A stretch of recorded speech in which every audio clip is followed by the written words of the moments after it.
ನಮಸ್ಕಾರ. ಮತ್ತೊಂದು ಹೊಸ ರೆಸಿಪಿಯೊಂದಿಗೆ ಬಂದಿನಿ. ಸ್ಪೆಷಲಾಗಿ ನಮ್ಮ ಉತ್ತರ ಕರ್ನಾಟಕದ ಸಾಂಪ್ರದಾಯಿಕವಾದ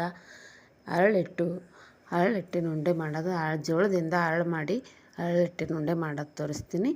ಬರ್ರಿ. ಮೊದಲಿಗೆ ಶ್ರೀದೇವಿ ರೆಸಿಪೀಸ್ಗೆ ಎಲ್ಲರಿಗೂ ಸ್ವಾಗತ. ನೀವೇನಾದರೂ ನನ್ನ ಚಾನಲ್ನ ಸಬ್ಸ್ಕ್ರೈಬ್ ಮಾಡ್ಕೊಂಡಿಲ್ಲ ಅಂದರೆ ಪ್ಲೀಸ್ ಸಬ್ಸ್ಕ್ರೈಬ್ ಮಾಡ್ಕೊಂಡು ನೋಡಿರಿ. ಆಲ್ ಬಟನ್ ಪ್ರೆಸ್ ಮಾಡಿರಿ. ನಾನು ಹಾಕೋ ವಿಡಿಯೋಗಳು ನೋಟಿಫಿಕೇಷನ್ ನಿಮಗೆ ಬರುತ್ತೆ. ಸ್ಕಿಪ್ ಮಾಡೋದು ನೋಡಿರಿ. ಟಿಪ್ಸ್ಗಳು ಹೇಳ್ತಿರ್ತೀನಿ. ಬರ್ರಿ ಮಾಡೋದು. ಮೊದಲಿಗೆ ಬೇಕಾದ ಸಾಮಗ್ರಿಗಳು: ಜೋಳ, ಇದು ಒಂದು ಬಟ್ಲಿಗೆ ಕಡಲೆಕಾಳು ಹುರಿದಿಟ್ಕೊಂಡಿರೋದು, ಇದು ಬೆಲ್ಲ.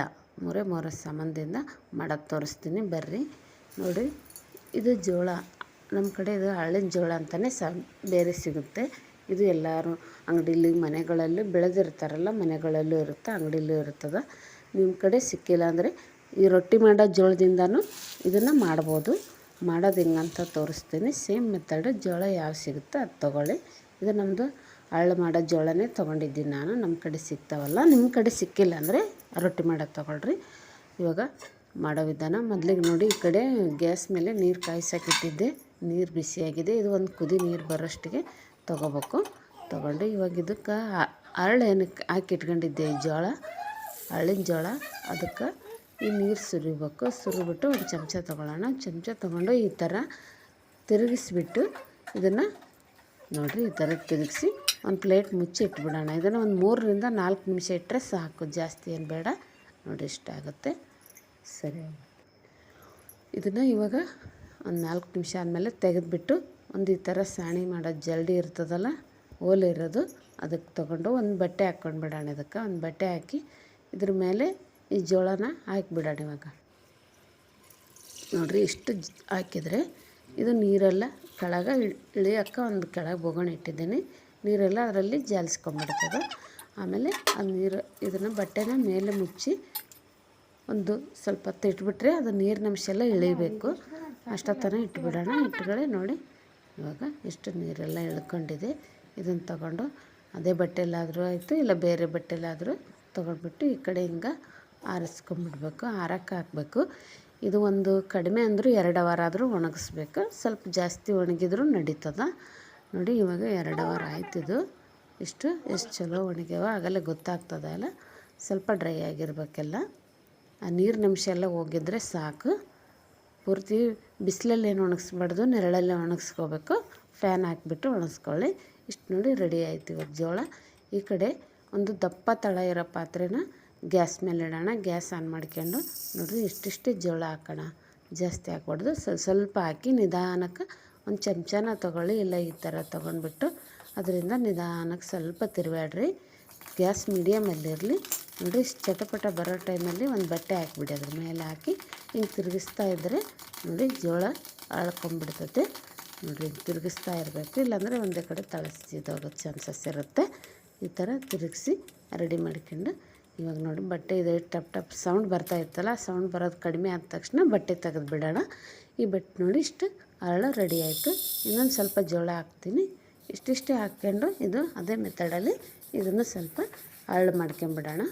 ಇದು ಅರಳು ತುಂಬ ದಿನ ಇದು ಮಾಡಿ ಪೌಡ್ರ್ ಮಾಡಿ ಇಟ್ಕೊಂಡಿರಬೇಕು. ಬೇಕಾದ ಟೈಮಲ್ಲಿ ಮಾತ್ರ ಅದು ಉಂಡೆ ಮಾಡಿ ತೊಗೋಬೇಕು. ಇದರಿಂದ ಬೇರೆ ಬೇರೆ ಐಟಮ್ ಮಾಡೋದು ಇದೆ, ಅದನ್ನು ತೋರಿಸ್ತೀನಿ ಮುಂದಿನ ವಿಡಿಯೋಗಳಲ್ಲಿ. ಇದರಲ್ಲಿ ಇವಾಗ ಅರಳಿಟ್ಟು ಉಂಡೆ ಮಾಡೋದು ಮಾತ್ರ ತೋರಿಸ್ತಾ ಇದ್ದೀನಿ. ನೋಡಿರಿ, ಇವಾಗ ಎಷ್ಟು ರೆಡಿ ಆಯ್ತು ನೋಡಿ. ಅರಳು ಎಷ್ಟು ಚೆನ್ನಾಗಿ ಬಂದಾವ ನೋಡಿರಿ. ಇದನ್ನು ಮಾಡಿ ಸ್ಟಾಕ್ ಮಾಡಿ, ಅಂದರೆ ಗಾಳಿ ಆಡದೇ ಇರೋ ಥರ ಡಬ್ಬದಲ್ಲಿ ಇಟ್ಕೋಬೇಕು, ಇಲ್ಲ ಒಂದು ಕವರ್ಗೆ ಹಾಕಿಡಬೇಕು. ಎಷ್ಟು ಚೆನ್ನಾಗಿ ರೆಡಿ ಆಯಿತು. ಇನ್ನೊಂದು ಸಲ ತೋರಿಸ್ತೀನಿ ನೋಡಿ. ಇದನ್ನು ಇಷ್ಟಿಷ್ಟೇ ಜೋಳ ಹಾಕಿ ಹೊರೆದ್ರೆ ಸಾಕು. ಇವಾಗ ಇಷ್ಟು ರೆಡಿ ಆಯ್ತು ನೋಡಿ. ಈ ಥರ ಅರಳು ಎಷ್ಟು ಚೆನ್ನಾಗಿ ಬಂದೈತೆ ಬರ್ತದೆ. ಇದಿಷ್ಟನ್ನ ಒಂದು ಬೇರೆ ಕವರ್ಗೂ ಇಲ್ಲ ಗಾಳಿ ಆಡದೇ ಇರೋ ಥರ ಡಬ್ಬದಲ್ಲಿ ಹಾಕಿ ಇಟ್ಕೋಬೇಕು. ಅಂದರೆ ಇರುತ್ತೆ, ಇಲ್ಲಾಂದರೆ ಬೇಗ ಮೆತ್ತಗಾಗೋ ಚಾನ್ಸಸ್ ಇರುತ್ತೆ. ಅರಳು ನೋಡಿ ಎಷ್ಟು ಚೆನ್ನಾಗಿ ರೆಡಿ ಆಗೈತೆ.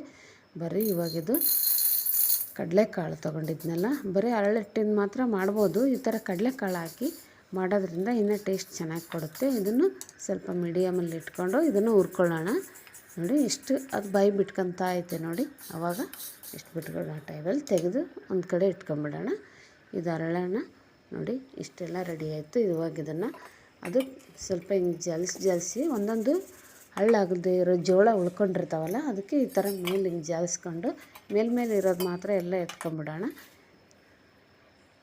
ನೋಡಿರಿ ಇಷ್ಟು ಹರಳೆ ಎಷ್ಟು ನೈಸ್ ಬಂದವ.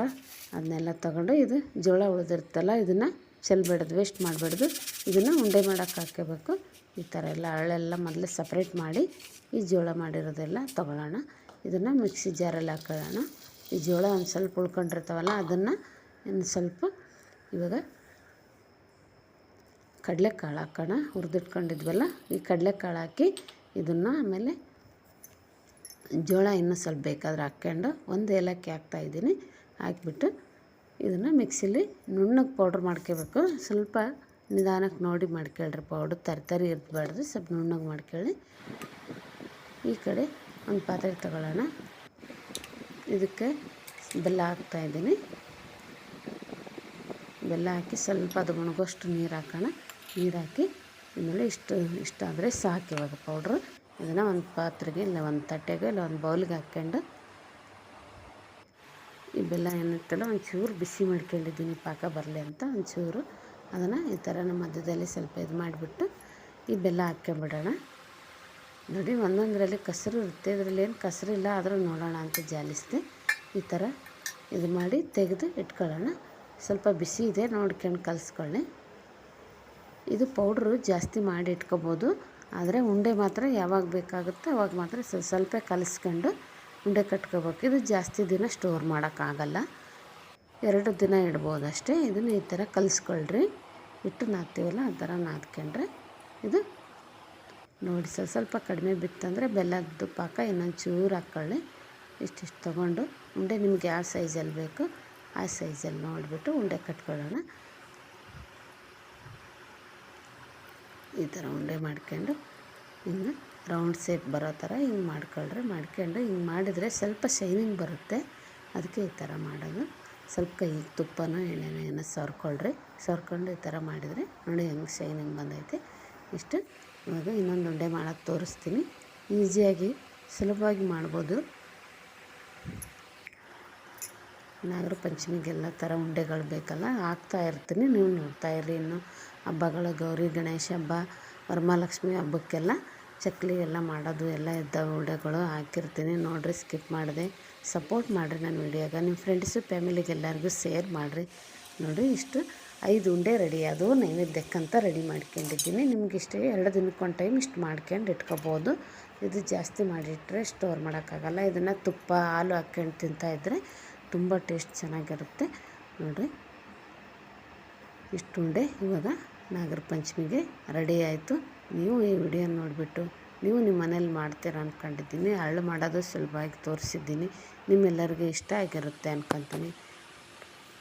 ನೋಡಿರಿ ಇಷ್ಟು ಸುಲಭವಾಗಿ ಉಂಡೆ ಮಾಡೋದು ತೋರಿಸಿದ್ದೀನಿ. ನಿಮ್ಮೆಲ್ಲರಿಗೂ ಇಷ್ಟ ಆಗಿರುತ್ತೆ ಅಂದ್ಕೊಂಡಿದ್ದೀನಿ. ನಾನು ಮಾಡಿರೋ ಈ ರೆಸಿಪಿ ನಿಮ್ಗೆ ಇಷ್ಟ ಆದರೆ ಲೈಕ್ ಶೇರ್ ಕಮೆಂಟ್ ಮಾಡಿರಿ. ನಿಮ್ಮ ಫ್ರೆಂಡ್ಸ್ ಫ್ಯಾಮಿಲಿಗೆ ಎಲ್ಲರಿಗೂ ಹೇಳ್ರಿ, ಸಪೋರ್ಟ್ ಮಾಡಿರಿ. ನೋಡಿ ಇವಾಗ ಹರಳೆಟ್ಟಿನ ಉಂಡೆ ರೆಡಿ ಆಯಿತು. ಸ್ಕಿಪ್ ಮಾಡಿದೆ ನಾನು ವಿಡಿಯೋ ನೋಡಿದ್ದಕ್ಕೆ. ಆಮೇಲೆ ಈ ವಿಡಿಯೋ ನೋಡಿದ ಮೇಲೆ ನೀವು ಒಂದು ಸಲ ಟ್ರೈ ಮಾಡಿರಿ, ಹೇಗಿತ್ತಂತ ಕಮೆಂಟ್ ಮಾಡಿರಿ. ಧನ್ಯವಾದಗಳು.